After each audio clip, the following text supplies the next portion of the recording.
Ma femme, influencée par ses nouvelles amies féministes, a ruiné notre mariage, m'a trompé et a exigé une relation ouverte après m'avoir trahi. Alors, je me suis vengé. Elle a eu une fin cruelle? Ma femme a trouvé un nouvel emploi il y a 5 mois. Elle s'est aussi fait de nouvelles amies. Je ne les ai jamais vraiment aimées, elles étaient toutes des féministes radicales, des victimes professionnelles du genre à vous crier dessus si vous leur ouvrez la porte, ou si vous ne le faites pas. On ne peut jamais gagner avec elles. Au début, je trouvais ça un peu drôle, mais ces 2 derniers mois, j'ai remarqué des changements inquiétants chez ma femme. Nous sommes mariés depuis 11 ans et avons 2 enfants, une fille de 10 ans et un garçon de 8 ans. La situation empirait de jour en jour. Elle a commencé à m'accuser de toutes sortes d'absurdités, comme dire que je suis né mauvais, parce que les hommes ont historiquement opprimé les femmes. Mais c'est quoi ce délire? Tout ce que je faisais pour elle, qu'elle appréciait auparavant, devenait soudain une source de disputes. J'ai essayé d'être patient, mais ces disputes se terminaient souvent par moi disant quelque chose comme « Je n'ai rien fait de mal envers toi. La seule chose dont je suis coupable, c'est de t'aimer. » En général, cela la faisait marmonner. Le lendemain, elle essayait le même genre de dispute, mais avec des arguments légèrement différents. Puis, il y a environ 5 semaines, j'ai eu un mauvais pressentiment. Elle rentrait tard à la maison sans prévenir et, même en essayant, je ne parvenais pas à la joindre par téléphone. Elle était assez ivre et agissait de manière distante et froide. Le lendemain, elle m'ignorait et disait que j'étais contrôlant et que j'exagérais. Cela s'est reproduit plusieurs fois. J'ai essayé de fouiller dans son téléphone, mais je n'ai rien trouvé de concret. Je soupçonnais qu'elle avait supprimé beaucoup de messages. Cependant, j'ai trouvé une conversation avec une de ses nouvelles amies. Elle discutait de la manière dont ma femme allait m'aborder pour demander une relation ouverte. À ce moment-là, j'ai compris ce que mon instinct me disait déjà, elle me trompait. Dans cette conversation, ma femme disait qu'elle m'en parlerait le lundi, qui serait le 2e lundi de décembre. Nos enfants étaient chez leurs grands-parents pour fêter Noël, et nous devions les rejoindre le même jour. Pendant le petit déjeuner, elle a essayé d'aborder ce sujet comme si c'était une idée qui venait de surgir, me demandant ce que je pensais des relations ouvertes. Heureusement, j'étais préparé. Je lisais beaucoup à ce sujet sur Reddit et je savais qu'il n'y avait aucun moyen de sauver cette relation. Mon meilleur scénario était de sortir de là avec un semblant de fierté et d'estime de moi intact. Dès lors, mon objectif principal était de me protéger, moi et les enfants. Je n'ai pas crié, je n'ai pas hurlé. Je suis juste passé en mode interrogatoire, la mâchoire serrée. Elle semblait confiante jusqu'à ce moment-là, mais cela a disparu lorsqu'elle a vu mon expression. « Qui est-ce » ai-je demandé. « Que veux-tu dire » répondit-elle, essayant de paraître innocente. « Si tu veux avoir cette conversation avec moi, ne me prends pas pour un idiot. Sois honnête. Si tu ne peux pas être honnête, à quoi bon cette discussion ? Que veux-tu dire ? Si tu me mens maintenant, nous ne pouvons pas avoir la conversation que tu veux sur notre relation. Je vois bien que tu caches quelque chose. Alors, qui est l'homme avec qui tu es ? Elle a essayé de nier, mais quand j'ai insisté, elle a avoué 2 aventures d'une nuit lors de sorties avec ses amis. J'ai demandé les noms des hommes, s'ils étaient mariés et si elle avait utilisé une protection. Les 2 étaient mariés et avaient des enfants. Puis elle m'a dit qu'elle couchait avec un collègue et qu'elle comptait continuer parce que c'était bon pour elle, et que je n'avais pas le droit de la contrôler. Mais c'est quoi ce délire ?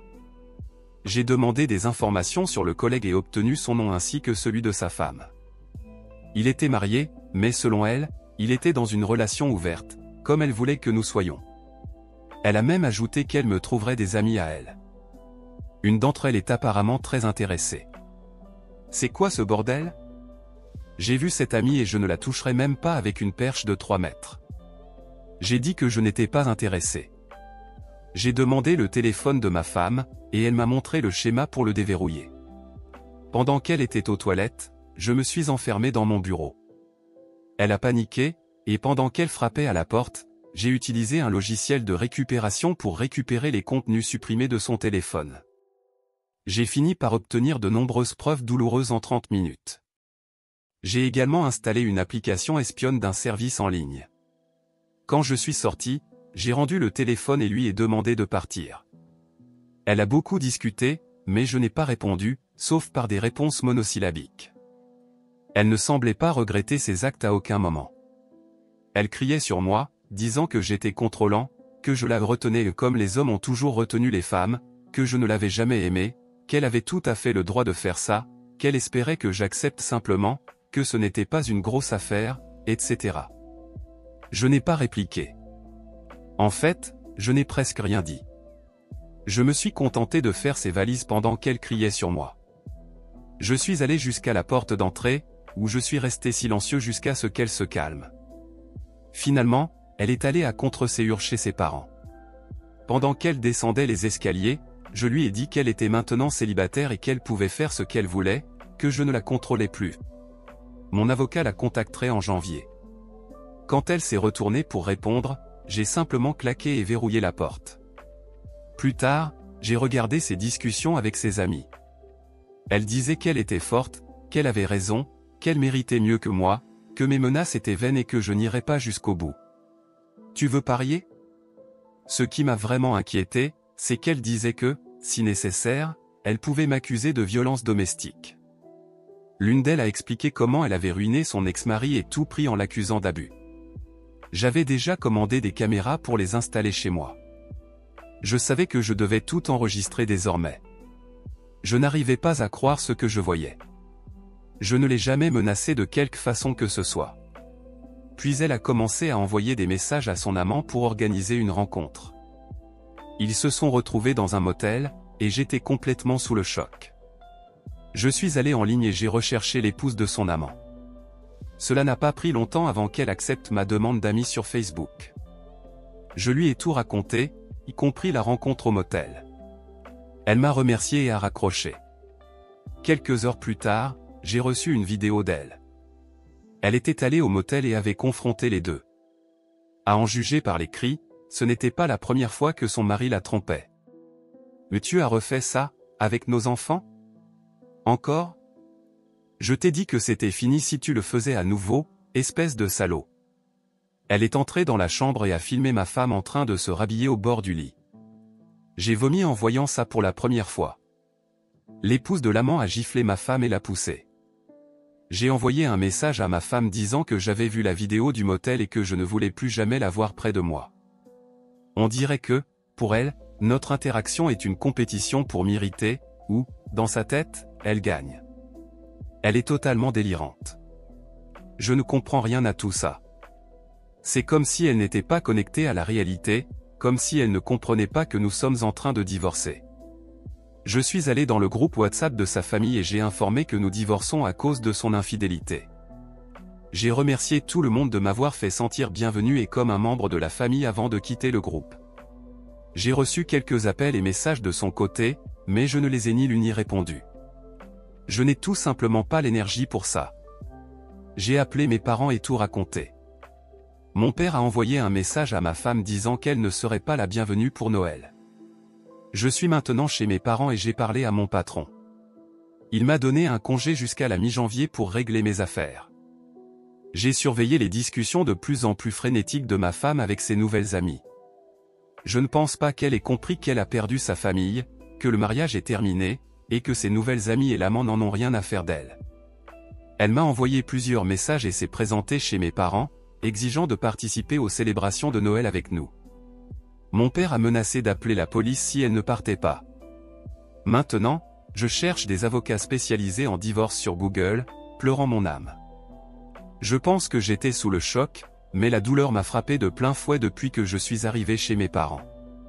Je ne comprends tout simplement pas. C'est une douleur immense de lire ces conversations et d'interagir avec elles. J'ai seulement répondu 2 fois à ces messages. Peu importe ce que tu dis, je ne sais pas qui tu es. Tu n'es pas ma femme. Ma femme n'aurait jamais détruit mon cœur et mon âme avec le sourire. Nous allons divorcer. Peu m'importe ce que tu dis ou ce que tu veux. Tu n'as plus d'influence ni de droit d'exiger quoi que ce soit de moi. Nous sommes finis. 2. Comme je l'ai dit, tu n'es pas ma femme. Je ne te connais pas. Ma femme n'aurait jamais condamné nos enfants à la douleur et à la souffrance de grandir dans une maison brisée. Toi, qui que tu sois, tu sembles fier de ce que tu as fait. Ma femme était aimante, attentionnée, ma meilleure amie. Toi, tu es une aberration égocentrique et narcissique. Les messages se sont arrêtés après celui-ci. La douleur est absolument insupportable. Parfois, j'aimerais que tout cela ne soit jamais arrivé. J'aimerais pouvoir revenir en arrière avec elle comme avant, mais je ne peux tout simplement pas me faire ça à moi-même. C'est le pire Noël de tous. Je n'ai pas pu m'empêcher d'expliquer à nos enfants que maman ne veut plus être une famille, qu'elle veut être avec d'autres hommes, et que nous allons divorcer. Naturellement, ils sont dévastés. Heureusement, mes parents sont là pour aider. Ils les comblent d'amour et d'affection pendant que je suis complètement détruit. Je vais essayer de me relever pour mes enfants, mais je ne retournerai jamais avec elles. J'aurais voulu attendre après Noël pour les inscrire immédiatement en thérapie. Je ne sais pas ce qui s'est passé, j'ai simplement parlé sans réfléchir quand ils ont demandé quand leur mère reviendrait. Je ne pourrais jamais me regarder dans le miroir si je retournais avec elle. Le niveau de mépris et d'insensibilité dans son comportement est impardonnable. Je suis perdu. Je ne comprends tout simplement pas pourquoi elle pense qu'elle peut encore exiger quoi que ce soit de moi à ce stade. Est-elle mentalement malade ou quelque chose comme ça? Désolé pour cette diatribe incohérente, j'avais juste besoin de tout lâcher. Quant à la surveillance, je suis tranquille. J'ai consulté un avocat qu'un ami connaît. Le téléphone est à moi, et l'abonnement est également à mon nom. Ma femme l'utilise, mais je suis le propriétaire de l'appareil, de la ligne et de l'abonnement, donc tout est en règle. Ce n'est pas illégal de surveiller mon propre équipement. Mise à jour 1. Beaucoup de choses se sont passées depuis mon dernier message.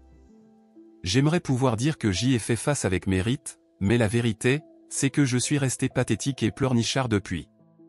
Je suis devenu un peu obsédé par les conversations de ma femme avec ses amis. Beaucoup de choses insensées et douloureuses ont été dites dans ces échanges. Ce qui m'a le plus bouleversé, c'est lorsqu'elle a décrit, de manière très brutale, comment le mariage et surtout les enfants étaient un fardeau dans sa vie. Elle a dit qu'il l'empêchait d'être une femme accomplie et de vivre son plein potentiel. Elle a décrit comment, en tant que mari, j'étais un poids oppressif qui l'avait empêché de vivre une belle vie, que la famille était la raison pour laquelle elle n'avait pas une carrière réussie, la liberté d'avoir des relations occasionnelles, etc. Je me suis effondré, je n'en pouvais plus.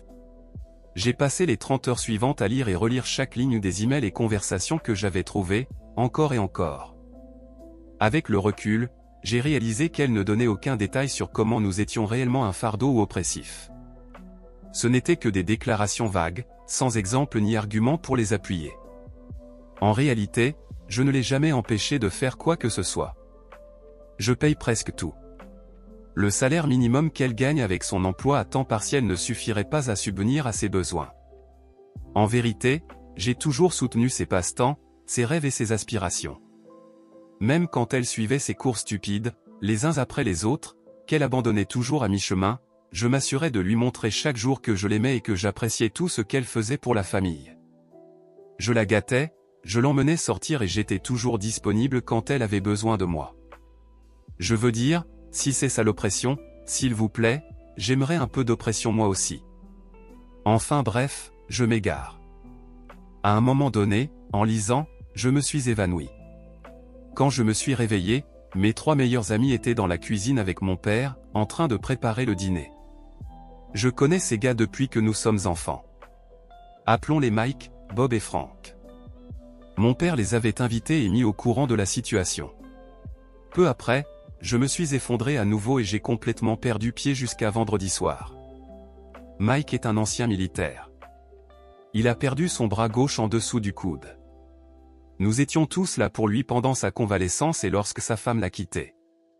Heureusement, il n'avait pas d'enfant. Mike a adopté 2 enfants et sort avec une super copine depuis quelques années, donc il va bien. Il a organisé un appel Zoom avec le thérapeute qui l'avait aidé pendant sa convalescence.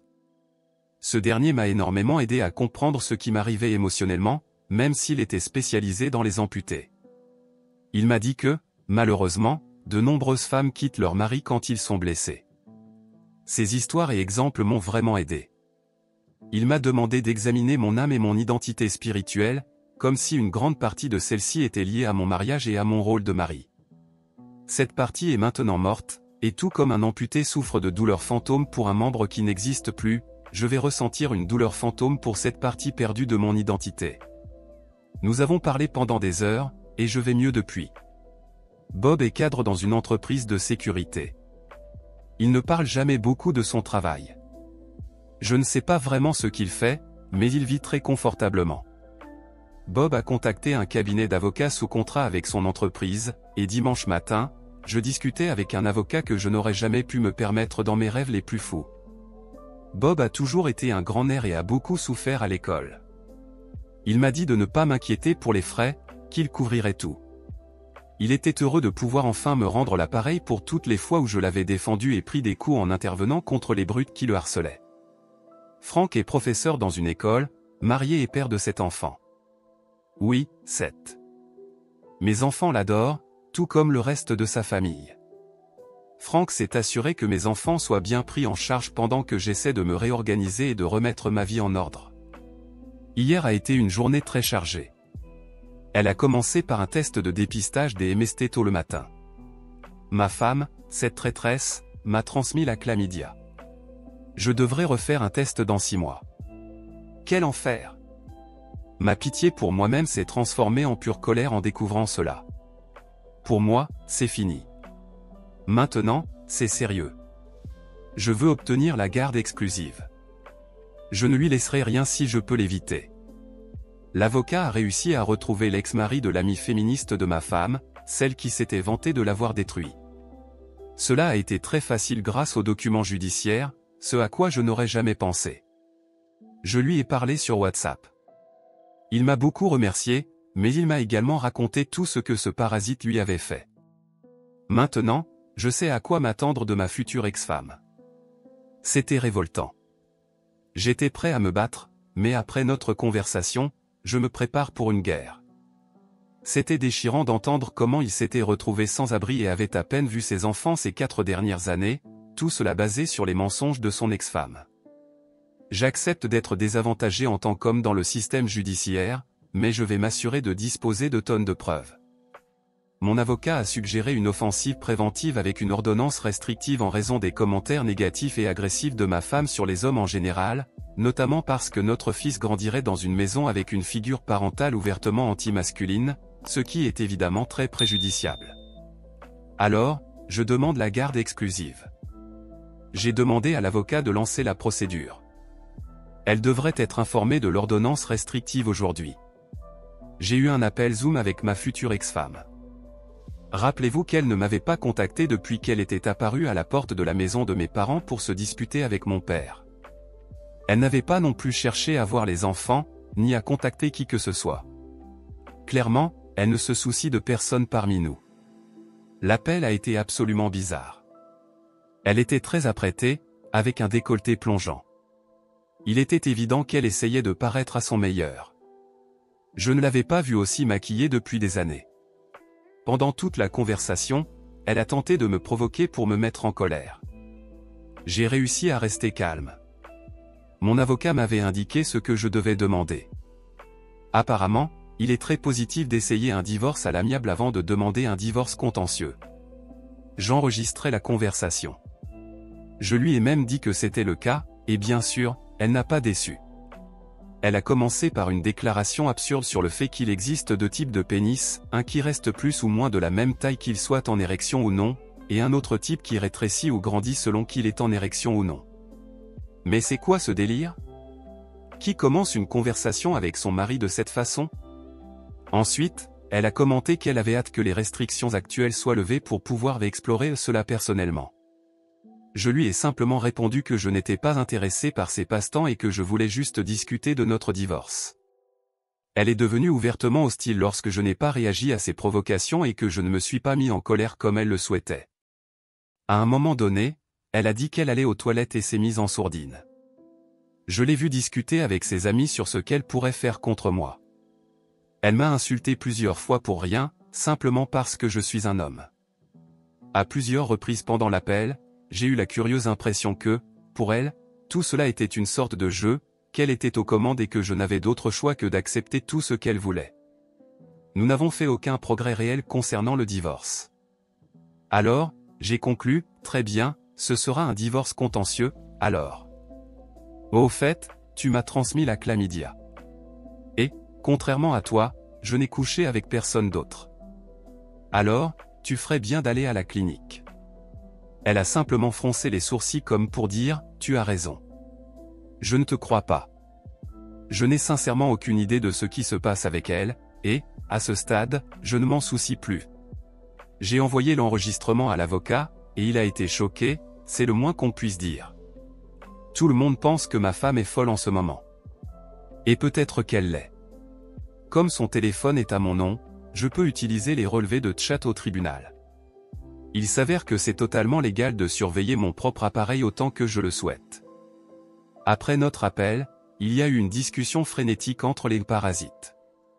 Mais, finalement, j'ai pu mettre cela de côté. Je ne me soucie plus de ce qu'elles disent.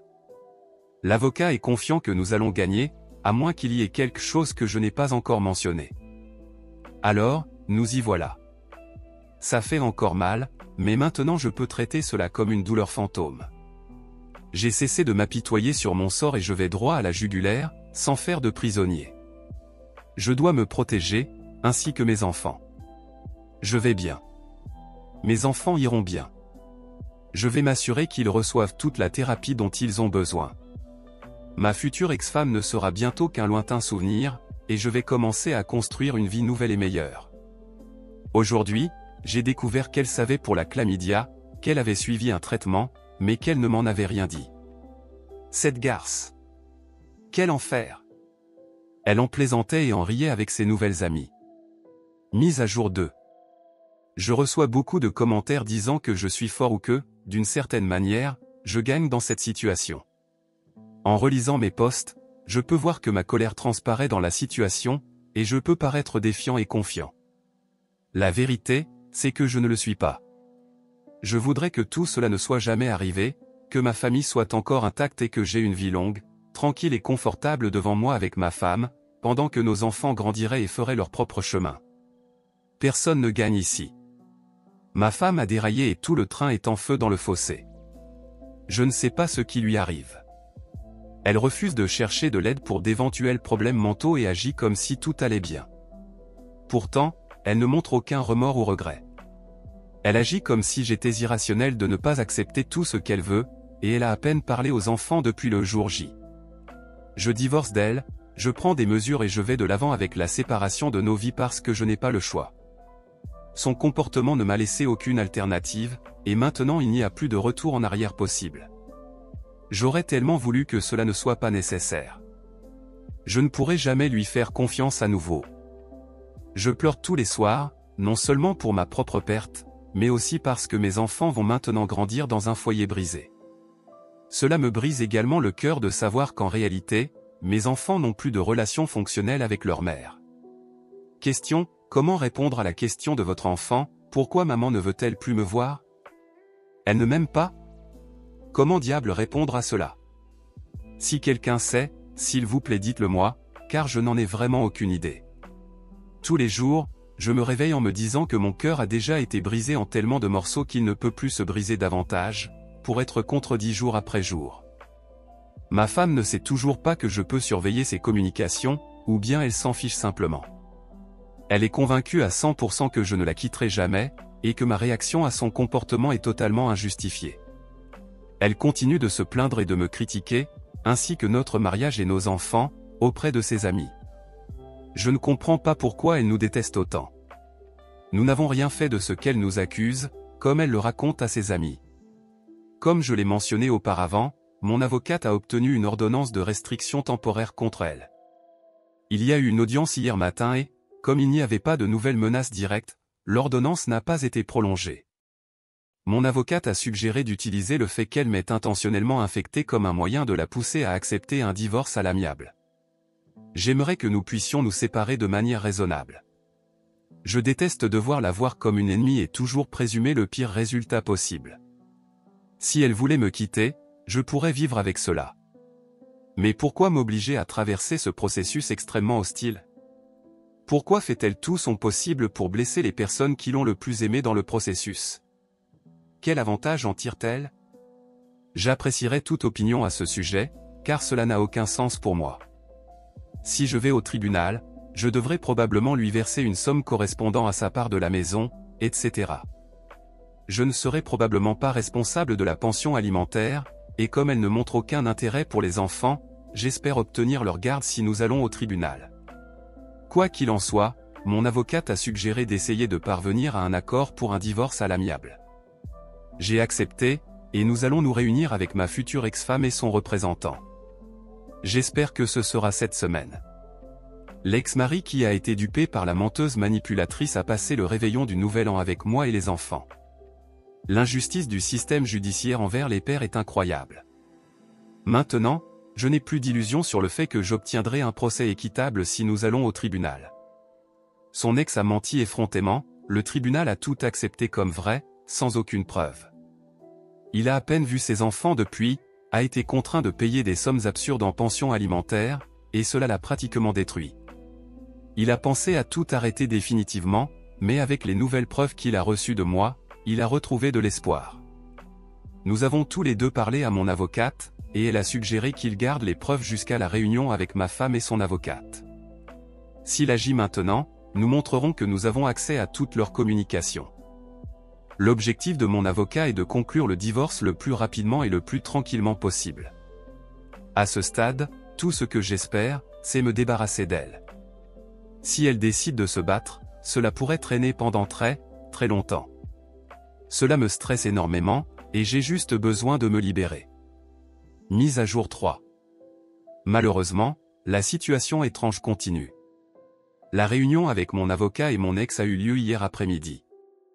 Elle est arrivée avec 30 minutes de retard, sans avocat, affirmant qu'elle n'en avait pas besoin. À la place, elle a amené l'une de ses nouvelles amies parasites. Mon avocat m'avait donné des instructions très claires sur mon comportement, je ne devais réagir négativement à rien de ce qu'elle dirait, si elle me parlait, je devais répondre de manière non conflictuelle ou positivement, si possible. Si mon avocat posait une ou deux mains sur la table, je devais rester complètement silencieux.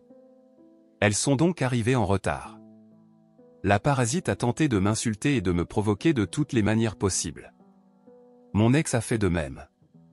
Mon avocat a essayé d'entamer la discussion sur le sujet principal, notre divorce, mais elles se contentaient de plaisanter et de rire de leurs propres insultes à mon égard.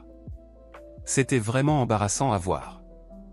Une chose est désormais claire, mon ex est toujours persuadé que tout cela n'est qu'une mise en scène, qu'il est impossible que je puisse divorcer d'elle.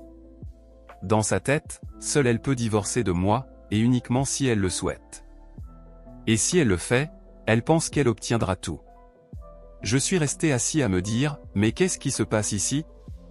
Je n'ai rien dit de substantiel, me contentant de répondre parfois par des choses comme « oui, vous avez probablement raison » ou « je ne sais pas vraiment ». Finalement, elles ont fini par se calmer un peu. Mon avocat a pris la parole et a commencé à présenter la proposition d'un divorce à l'amiable. L'une des premières choses qu'il a dites était que j'étais disposé à être généreux pour une résolution rapide et pacifique, en lui proposant de lui verser une somme importante de 60 000 $ pour sa part dans la maison, les investissements, etc. Mon avocat n'avait même pas fini sa phrase que mon ex et son ami parasite se sont montrés tout excités. Encouragé par l'horrible parasite à ses côtés, mon ex voulait déjà savoir où signer. Mon avocat a demandé plusieurs fois si mon ex ne voulait pas d'abord examiner le reste de l'accord, mais non, elle voulait signer immédiatement. Elle a commencé à parler de quand elle pourrait recevoir l'argent et qu'elles avaient besoin d'aller au bar. Alors, mon avocat a appelé quelqu'un, murmuré quelque chose, et tout s'est précipité. Une femme plus âgée nous a demandé nos pièces d'identité et de signer 2 copies. Une fois terminé, elle a tamponné les documents. Plus tard, j'ai découvert qu'elle était notaire. Mon avocat, presque en applaudissant, a remercié mon ex et la parasite, et a déclaré que nous en avions terminé. Elles sont parties, et mon ex n'a même pas emporté sa copie de l'accord de divorce, elle l'a laissé sur la table. Mon avocat a regardé ses mains posées sur la table et m'a fait signe de ne rien dire tant qu'elles étaient encore dans le bâtiment. Une fois que nous les avons vues traverser le parking, mon avocat s'est tourné vers moi et a dit « Félicitations ». Ensuite, il a longuement parlé de combien cette session de divorce négociée était la plus étrange qu'il ait jamais eue. Il a ajouté qu'il enverrait une copie à mon ex après une audience avec le juge ou si elle engageait un avocat. D'ici là, la copie restera dans le tiroir de mon avocat. En surface, il semble que je vais sortir de ce divorce beaucoup plus facilement que prévu. Mon ex peut toujours engager un avocat et contester cet accord. Mon avocat m'a dit qu'il essaierait d'utiliser tous ses contacts pour obtenir une audience avec un juge le plus rapidement possible, probablement par vidéoconférence. J'ai suivi les conseils reçus sur Reddit et engagé un détective privé. Il a pris des photos de mon ex embrassant deux hommes différents dans deux bars distincts hier, et elle est allée dans un hôtel avec l'un d'eux. J'ai donc beaucoup de preuves accumulées, au cas où elles seraient nécessaires. J'espère simplement qu'elles suffiront, si cela va jusque-là. Mon ex a signé pour me céder la garde totale, un seul paiement unique, pas de pension alimentaire, rien du tout, juste 60 000 $, et je suis libre. Maintenant, je dois juste réunir l'argent. J'ai un plan, et Bob s'est proposé de me prêter la somme totale si nécessaire.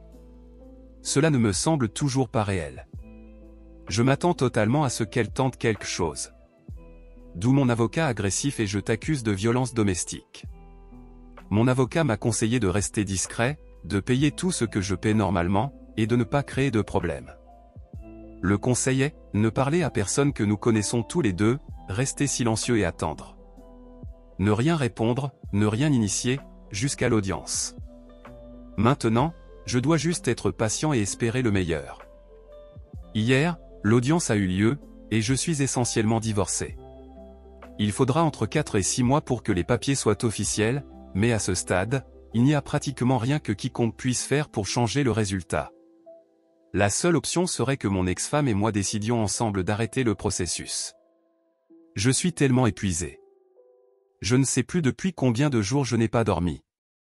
Si je semble un peu dispersé, je m'excuse, j'ai juste besoin de tout exprimer. J'ai besoin de me défouler. J'espère pouvoir dormir après avoir écrit tout cela. Mon avocat incroyable a réussi à obtenir une audience rapide, seulement 12 jours après le dépôt des papiers. Sans aucun doute, il a fait jouer quelques faveurs pour y arriver. Je m'égare un peu. Depuis ce week-end jusqu'à aujourd'hui, cela a été de la folie. Vendredi matin, un groupe de policiers a frappé à ma porte avec un mandat de perquisition pour la maison. J'étais très confus et inquiet pour les enfants, alors j'ai demandé si je pouvais les emmener dehors pendant la perquisition. Heureusement, ils ont accepté. Ils ne m'ont pas dit grand-chose, mais ils m'ont donné une copie du mandat. J'étais tellement secoué que je n'arrivais pas à comprendre grand-chose. Je pense que tous ceux qui ont dit que le comportement de mon ex était probablement lié à la drogue avaient raison. Il est sûr de dire que cela a certainement contribué à tout cela. Les policiers ont complètement détruit ma maison. J'ai appelé mon avocat, qui a parlé avec eux, mais le mandat était valide, donc il n'y avait rien à faire à ce moment-là. Je n'y ai pas pensé sur le moment, mais je me souviens maintenant que j'ai des caméras partout. Au cas où je serais faussement accusé, j'ai des vidéos avec audio de tout. Je pourrais porter plainte plus tard si je le souhaite. Pour être honnête, je ne sais pas si j'ai l'énergie ou l'envie de le faire. Peut-être que je vais simplement laisser tout cela derrière moi et passer à autre chose. Je ne le savais pas à l'époque, mais mon ex et ses 3 amis parasites ont pris ma voiture alors qu'elles étaient ivres et droguées, et elles ont percuté une maison à grande vitesse. Elles ont toutes été arrêtées. Elles étaient ivres et avaient des drogues dans la voiture et dans leur organisme. Elles ont été gravement blessées dans l'accident. La personne assise sur le siège passager est dans un état critique, et on ne sait pas si elle va survivre. La meneuse des parasites, appelons-la Henrita, est la même qui se vantait d'avoir détruit et menti au sujet de son ex-mari devant le tribunal. Appelons son ex-mari Henri. Henri et moi sommes devenus de grands amis, j'en parlerai plus tard. Heureusement, les policiers n'ont rien trouvé lors de la perquisition. J'ai fait ma déclaration en disant que mon ex ne vivait plus ici, qu'elle vivait avec ses parents et que je ne savais pas ce qu'elle faisait. Non, je n'ai pas donné la permission à Henrita de conduire ma voiture, etc. Quand je suis rentré chez moi, je me suis effondré. Ma maison était complètement détruite. C'était la goutte d'eau, je suppose.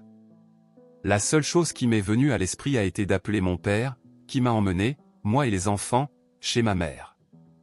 Après cela, mon père a réuni un groupe de 26 amis et membres de la famille. Pendant que je pleurais sur la véranda arrière, mangeant la nourriture réconfortante de ma mère et me sentant désolé pour moi-même, ils ont nettoyé et réparé toute ma maison. Ils ont tout fait dans chaque pièce, lavé les vêtements, la vaisselle, les meubles, même nettoyé le plafond et les murs. La maison n'a jamais été aussi propre.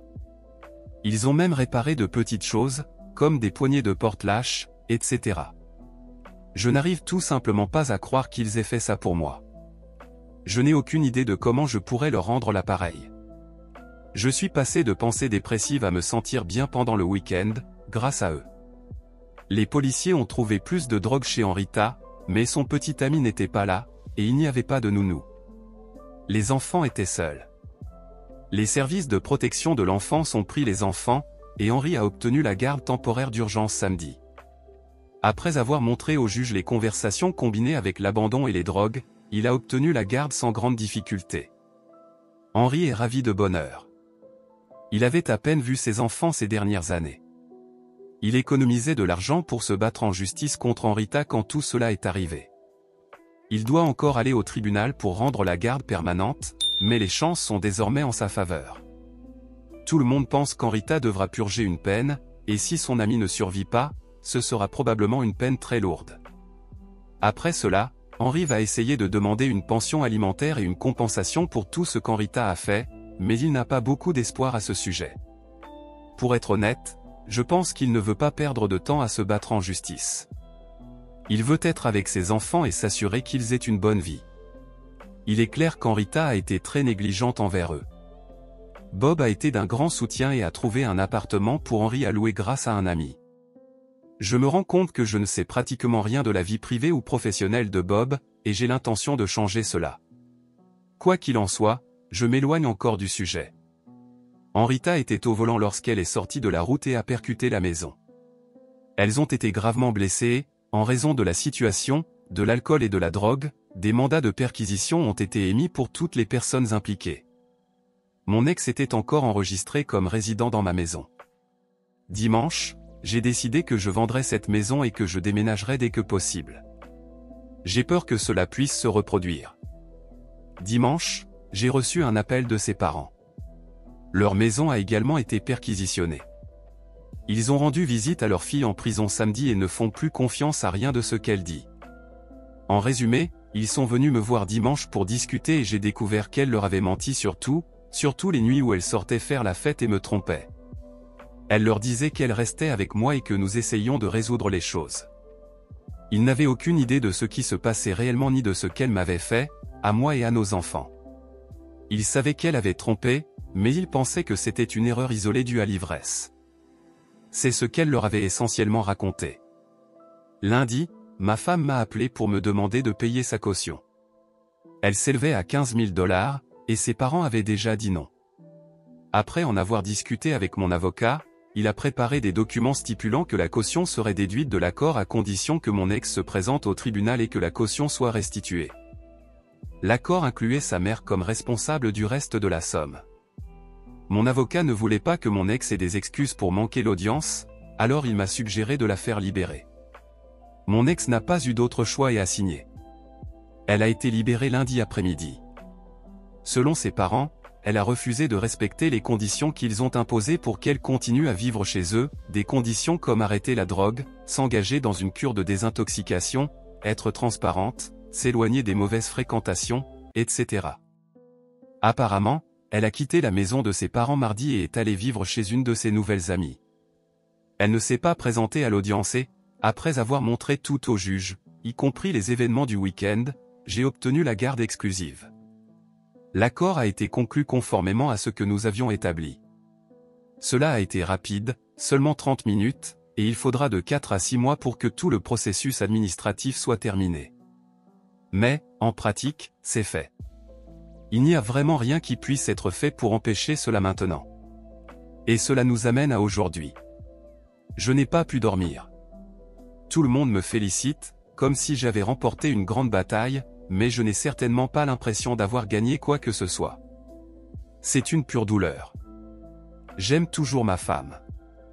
Je sais que c'est fini et qu'il n'y a absolument aucun retour en arrière, mais, malgré tout, elle était ma meilleure amie, mon âme sœur jusqu'à récemment. Bien que j'ai l'impression que l'amour que j'ai pour elle a été mortellement blessé, il est toujours là, et cela fait tellement mal. Il n'y a pas de gagnant ici. Je perds, ma femme perd, mes enfants perdent. Je n'arrive pas à trouver les mots. C'est comme si on me demandait de célébrer le fait que j'ai perdu mes 2 jambes, mais parce que j'ai pris une décision, l'une a été coupée sous le genou, tandis que l'autre au-dessus.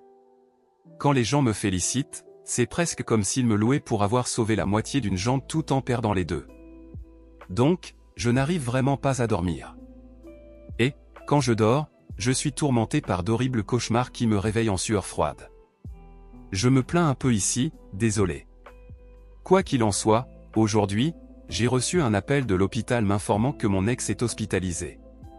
Je suis toujours son contact d'urgence, et elle est encore sur ma couverture santé. Il y a eu une bagarre, elle a perdu quelques dents, s'est fracturé la mâchoire et devra rester sous observation pendant quelques jours. J'ai emmené ses parents, et, en arrivant, nous avons découvert que certains de ses nouveaux amis l'avaient gravement agressé. La nouvelle a éclaté que Henri avait des preuves de conversation de Henrietta se vantant de ce qu'elle lui avait fait, obtenues du téléphone portable de mon ex. Ils ont supposé que mon ex avait donné les preuves à Henri. Cela a conduit à son passage à tabac et à son expulsion. Incroyablement, elle ne comprend toujours pas que j'ai accès à la surveillance de son téléphone. Je vais continuer comme maintenant, à payer l'assurance, le téléphone, etc., jusqu'à ce que j'aie les papiers entre les mains. Je n'y croirai que lorsque j'aurai le document devant moi. Elle n'a plus rien maintenant. Elle m'a demandé si elle pouvait revenir à la maison. J'ai simplement dit que c'était hors de question. Sa mère ne donnera pas un centime tant qu'elle ne se nettoiera pas et ne restera pas sobre pendant au moins 1 an. Ils lui ont proposé de vivre avec eux, mais sous les mêmes conditions strictes. Si elle n'accepte pas, je ne vois pas comment elle va s'en sortir. C'était la première fois que je voyais un quelconque signe de regret de sa part depuis le début de tout cela, mais je pense que c'est un regret de ne plus pouvoir continuer sa folie. Elle a dit, désolé d'avoir tout gâché. Mais je ne pense pas que c'était sincère. Elle a à peine croisé mon regard pendant que j'étais là. Ça fait mal de la voir comme ça, j'ai eu l'impression de vouloir la protéger. Mais c'est une adulte, son comportement est dangereux et erratique, et je dois protéger mes enfants. De plus, elle n'a pas demandé d'informations sur l'audience, ni sur l'état de son ami gravement blessé. Elle est restée là, l'air agacé. Je ne comprends toujours pas cela. Elle a tout perdu, détruit sa famille et causé beaucoup de douleur à tant de gens pour une simple fête et quelques relations sexuelles occasionnelles. Je vais couper tout contact jusqu'à ce qu'elle soit sobre depuis longtemps. Je ne peux tout simplement pas gérer toute cette folie. Mise à jour 5. Des gens ont envoyé des messages demandant une mise à jour. J'allais en poster une hier, mais je n'avais tout simplement pas l'énergie. Je suis un peu déprimé et très fatigué. La bonne nouvelle, c'est que nos enfants vont mieux. Mon père est un héros, je ne sais pas ce que je ferais sans lui. Nous sommes allés à la cabane pour nous détendre un peu ce week-end, moi, lui et mes enfants. C'était génial. Je n'ai pratiquement aucun contact avec mon ex. J'ai parlé à une des amies parasites d'elle, qui était dans un état critique. Elle s'est réveillée, mais est en très mauvais état. J'ai parlé à l'infirmière, qui a dit qu'elle était triste que personne ne se soit soucié de lui rendre visite pendant qu'elle était là. Ils ont contacté sa famille, mais celle-ci a refusé de la voir. Je suis inquiet que les personnes qui ont agressé mon ex viennent après moi et mes enfants, alors j'ai demandé à l'infirmière si je pouvais lui parler, et elle a accepté. Je sais que je ne devrais pas, mais j'avais besoin de savoir ce qui s'était passé. Depuis que ma femme a commencé à traîner avec elle, elle a d'abord demandé si je voulais une caresse en bas avec la bouche ou pour 20 $. Ce n'était pas embarrassant. J'ai offert 50 $ en échange d'informations. Les amies parasites sont toutes des toxicomanes endurcis. Henrietta a entraîné ma femme dans le groupe contre la volonté des 2 autres et l'a convaincue d'essayer des drogues et de faire la fête avec elle. Elle vendait des faveurs sexuelles pour obtenir de l'argent pour leurs drogues. Henrietta était la chef de ce réseau. Elle prônait le féminisme, le discours mon corps, mes règles, mais, comme elle l'a dit, tout cela n'était que des mensonges pour protéger leurs propres égos imaginaires. Ce qu'elle faisait réellement, c'était donner leur corps pour obtenir de l'argent et acheter des drogues. Ma femme a d'abord cru à ces bêtises, et il n'a pas fallu longtemps avant qu'elle ne devienne accro comme les autres. Une fois dépendante, elle aussi a commencé à vendre son corps pour payer ses drogues.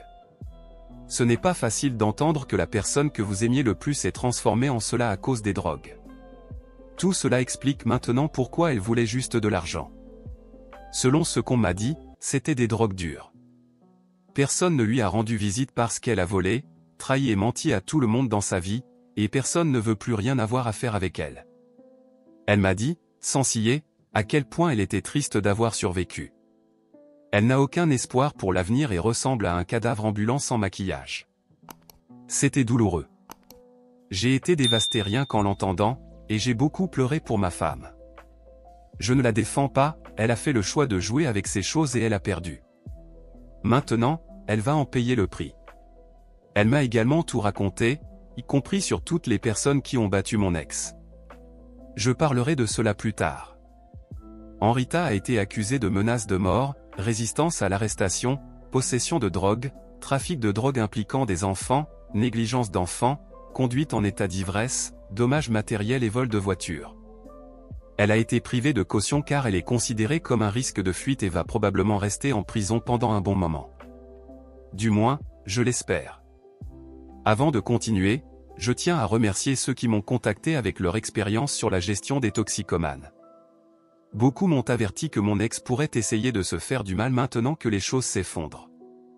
Vous aviez raison, elle a tenté une overdose délibérément. J'avais parlé de cela avec son père auparavant, en disant qu'il y avait une grande chance qu'elle essaie quelque chose. Nous avons décidé de la surveiller de près. Heureusement, elle ne sait toujours pas que j'ai des informations en temps réel sur son téléphone. Pendant que nous étions à la cabane samedi, j'ai reçu un message d'elle, ressemblant à une lettre d'adieu. Elle m'a parlé de son addiction, de comment elle avait échangé son corps contre de l'argent, de comment elle avait déçu tout le monde et qu'elle allait faire la seule chose qu'elle pouvait faire, etc. J'ai immédiatement appelé son père et, comme j'ai le suivi de localisation de son téléphone, j'avais également sa position. Son père s'est précipité pour la trouver inconsciente sur un banc de parc. Elle a été emmenée immédiatement à l'hôpital, où on lui a fait un lavage gastrique. Elle était également très en hypothermie. J'ai peur de penser à ce qui se serait passé s'il était arrivé un peu plus tard. Pour l'instant, elle est sous méthadone. Son père a réussi à devenir son tuteur légal. Elle ne peut désormais plus s'opposer au traitement. Il l'a fait interner de force dans une clinique de réhabilitation, et aujourd'hui elle va commencer la désintoxication. Je ne sais pas quand elle en sortira, mais probablement pas avant la fin de cette semaine. Le père de ma femme a été nommé tuteur, non pas à cause des dettes, mais parce qu'elle a abandonné ses enfants. Apparemment, abandonner ses enfants prouve qu'on n'agit pas de manière rationnelle, tandis que tenter de mettre fin à sa propre existence est inacceptable. Quoi qu'il en soit, heureusement, je n'avais pas encore eu le temps d'annuler son assurance vie, donc elle pourra recevoir un traitement. J'ai proposé une aide financière à mon ex-beau-père, à condition que mon ex-femme ne sache pas que c'est moi qui l'aide. J'avais très peur que les gars qui avaient battu ma femme viennent après moi et mes enfants. Rappelez-vous, j'avais remis les enregistrements des conversations au tribunal, et il croyait que ma femme les avait donnés à Henri. J'ai parlé avec Henri de tout cela, et il a décidé qu'il réglerait la situation, car c'était lui qui avait profité de la divulgation. Je ne sais pas si je l'ai déjà mentionné, mais Henri est un véritable colosse. Il a grandi dans une ferme, portant des charges lourdes depuis qu'il était enfant, et il semble capable de briser un homme ordinaire en deux. Il doit se baisser pour passer les portes, il a une coupe militaire et quelques cicatrices sur le visage. Disons qu'il est très intimidant si on ne le connaît pas. En réalité, il est infiniment patient, gentil et bienveillant. Je n'ai aucun doute qu'il utiliserait la force si nécessaire, mais ce serait pour lui un dernier recours. Quoi qu'il en soit, il s'est rendu à l'appartement des gars, un véritable trou à rats, d'ailleurs. Il les a attrapés tous les deux par le cou et leur a dit que c'était Henrietta qui lui avait donné les enregistrements des conversations. Et, puisque ces gars avaient blessé quelqu'un qu'ils connaissaient, ils avaient un choix à faire, l'accompagner à la police pour tout confesser concernant l'agression ou le confronter directement. Il leur a également clairement indiqué qu'ils pouvaient s'attendre à des blessures permanentes et très douloureuses s'ils choisissaient la deuxième option. D'après ce qu'Henri m'a raconté, il espérait vraiment qu'il choisirait la deuxième option. Apparemment, les gars ne sont pas allés assez vite à la police. Inutile de dire que je ne m'inquiète plus pour eux. J'ai trouvé un nouvel appartement et je vais bientôt déménager. Encore une fois, Bob m'a aidé. Dans l'ensemble, je suis très déprimé. Tout cela pèse lourdement sur mon âme. Ce qui me maintient debout, ce sont mes amis et ma famille, et je sais que je dois être fort pour mes enfants. Mon cœur se brise pour mon ex-femme. Malgré tout, je ne regrette pas de l'avoir épousée. Je l'aime encore, mais je sais que nous ne pourrons jamais nous remettre ensemble. Elle n'est plus la personne qu'elle était, et il y a trop de douleur entre nous. Malgré toutes les souffrances récentes, nous avons eu une très belle vie avant cela. Je n'aurai pas mes enfants sans elle, et je ne les échangerai pour rien au monde. Je sais que cela fera mal pendant longtemps. J'espère être assez fort pour surmonter cela.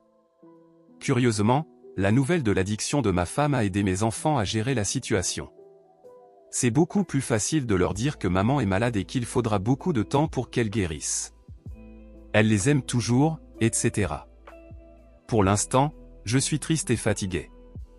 Henri est ici avec ses enfants, et nous allons regarder Madagascar 3, je pense. J'essaie de créer autant de nouveaux bons souvenirs que possible. Henri fait la même chose, et nos enfants semblent aller beaucoup mieux maintenant. Je pense que nous allons nous en sortir.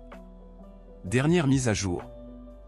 Mon ex-femme est décédée de manière étrange pendant sa réhabilitation. Nous ne savons pas comment elle a obtenu de la drogue. Elle a dû en prendre à l'intérieur d'une manière ou d'une autre, mais personne ne sait comment. Un médecin pense qu'elle avait avalé un sachet de drogue et qu'il a éclaté. Je ne posterai plus ni ne répondrai aux commentaires. Merci à tous ceux qui ont donné des suggestions et des commentaires utiles. Ceci nous amène à la fin de cette histoire. Et vous, qu'avez-vous pensé de cette histoire? Quel serait votre conseil pour l'auteur? Faites-le moi savoir dans les commentaires. Et merci à tous d'avoir regardé jusqu'ici.